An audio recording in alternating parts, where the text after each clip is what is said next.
Kitalo afudde bambi ate ye haddusiddwa mu ddwaliro ng'embeera mbi nnyo ddala mbirina maaso awo ate bya airport mukwano ensonga ezo zibadde tezinnaba kuggwa bulungi era nga nkuleetedde omu ku bo ate abeere ng'akunnyonnyola n'amalala mangi ng'alina maaso awo ngenda bbanga kutuusaako naye nga sinnaba kwongerayo badde nkusaba vidiyo no gimpere like ate sobole okuba nga yeeyongerayo era nga nkubaza gwe n'omulungi asubscribinga ku Wonderboy UG timukwano wakola ky'amanyi nnyo ddala era nga n'abatina kusubscribinga darling beera ngo subscribinga kona ku notification bell ayitubere nga bugire tuteekayo mukwano gwasuka ogifuna naye nga seerabidde ababiva organic ono ng'akozesa eddagala ly'obutonde okujjanjaba te hajati kaloddo onaakulombera edduwa bina ebyekutte n'ebito so banoonyako ku nnamba zaabwe z'essimu wansi awo ate ne babeera nga bakuyamba munnange webukedde olunaku olwaleero ate ye Evelyn Lagu mukwano embeera ye yeeyongedde okutabuka era nga yeetaaga obuyambi bwammwe bambi mu muteeke mu ssaala zammwe embeera yo mbi nnyo ddala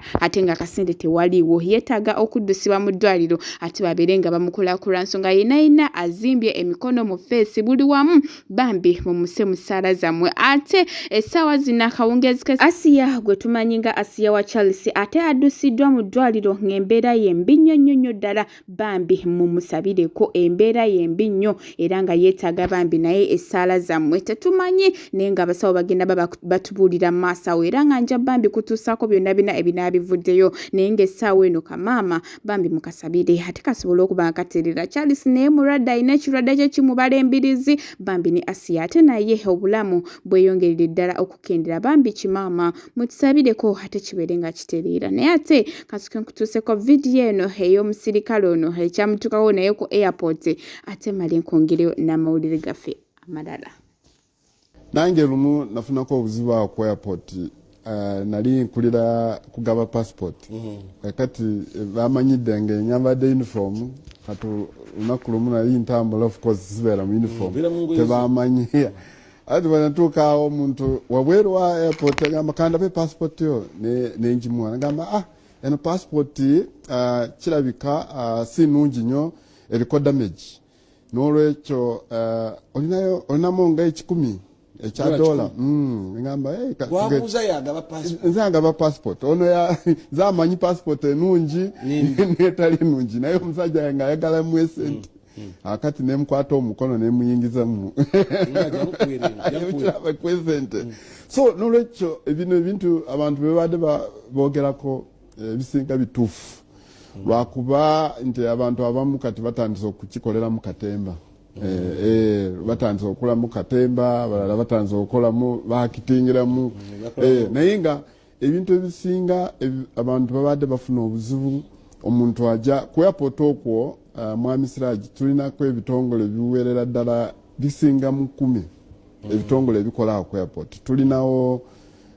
ekyamagye UPDF tulinawo CMI tulinawo ISO tulinawo ESO tulinawo URA tulinawo avisec bagita aviation security ekola ku bya security awo evidence sawo oba olinamu ebintu netubeerawo n'abana aba airlines ate airlines nazo nyingi waliwo Emirates waliwo Ethiopia abo nabo bali awo netubeerawo ne immigration ife naye kati abantu abasinga obungi watuuka ku kisaawe balowooza nti kisaawe kya immigration yokka immigration ebeera eri almost ng'awasemba naye obuzibu buno obusinga obungi bwe tukoze research wali ku kisaawe tulabye nti abantu abasinze okuleeta obuzibu be bano abatali mu uniform tatya kubanga ye akutuukako talinaako linnya lyonna talinawo kimu identifyinga ne bwakubba tolinawo omuwabira kubanga talina uniform ate akusooka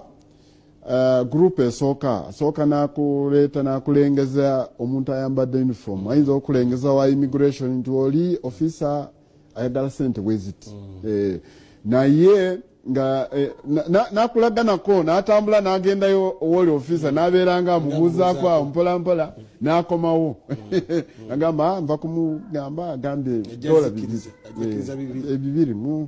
dawali mu toilet ojeyo ozimpe oziteeke mu kibaasa ozimpe hata abantu type eyo officer ono ali mu uniform tanaba kumutumako yetuminkiriza ayagala kuba sente mulinya byoli ali mu uniform okitegedde tumule mutudde njagala awujjo okwenfasizinga ogukakasa otya nti officer oli ali mu uniform tatumi ono yandibanga yibbuloka wuli kwa oli ajja kwega nenga tayinza nakyo kiri possible katono katono tukyagenda maaso kwogera ku muvuyo ogubadde ku airport.